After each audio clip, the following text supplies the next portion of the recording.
Hi guys, welcome back to my YouTube channel. ఇవాళ నేను 1 year పైబడిన పిల్లల కోసం నేను సెర్లాక్ ఎలా ప్రిపేర్ చేయాలో నేను చూపిస్తున్నాను. ఎగ్జాక్ట్ క్వాంటిటీ మెయింటైన్ చేస్తే చాలా బాగుంటుంది టెక్స్చర్ కానీ, లేకపోతే తయారు చేసే విధానం కానీ. దానికోసం నేను 2 కప్స్ రైస్ తీసుకున్నాను. అదే కప్తో మనం ఎర్రగోధుమ కూడా తీసుకోవాలి.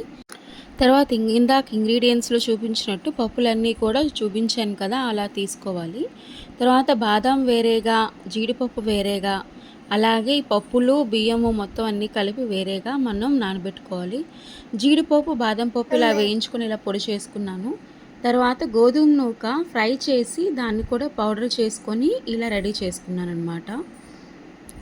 చూసారు కదా. తర్వాత ఇదంతా కూడా పల్సెస్, తర్వాత 2 కప్స్ రైస్ రెండు కలిపి నేను ఇలాగా నానబెట్టిన 8 అవర్స్ తర్వాత నేను మళ్ళీ దాన్ని ఆరబెట్టుకొని ఇలా కొంచెం తడున్నది అనగా ఇలాగా ప్యాన్లో వేసి ఇలా నేను మొత్తం ప్యాన్ అంతా కూడా పరుచుకొని నేను ఫ్రై చేసుకుంటున్నాను. చూడండి ఎంత జాగ్రత్తగా ఫ్రై చేయాలంటే అంత జాగ్రత్తగా ఫ్రై చేయాలి. ఇక్కడ ఇలా స్ప్రెడ్ చేసుకొని ఫ్రై చేసుకోవడం వల్ల ఏంటంటే మొత్తం అన్నీ కూడా సమంగా వేగుతాయి.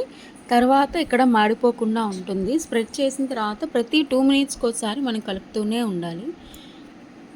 చూసారు కదా. అలా ఫ్రై అయిన తర్వాత ఇలా జీలకర్ర, వాము, మెంతులు కూడా వేసి అవి కూడా ఇందులోనే మనం ఫ్రై చేసుకుంటున్నాము. ఓట్స్ ఇప్పుడు మనం ఇవన్నీ దించే ముందు వేసుకోవాలి, ఎందుకంటే ఫాస్ట్గా వేగిపోతాయి కాబట్టి. తర్వాత అదే ప్యాన్లో అవి సపరేట్ చేసిన తర్వాత ఫూల్ మకానా కూడా వేసి ఇలా వేయించుకొని మొత్తం పల్సెస్, తర్వాత ఫూల్ మకానా అన్నీ కలిపి ఇలా పౌడర్ చేసుకున్నాను.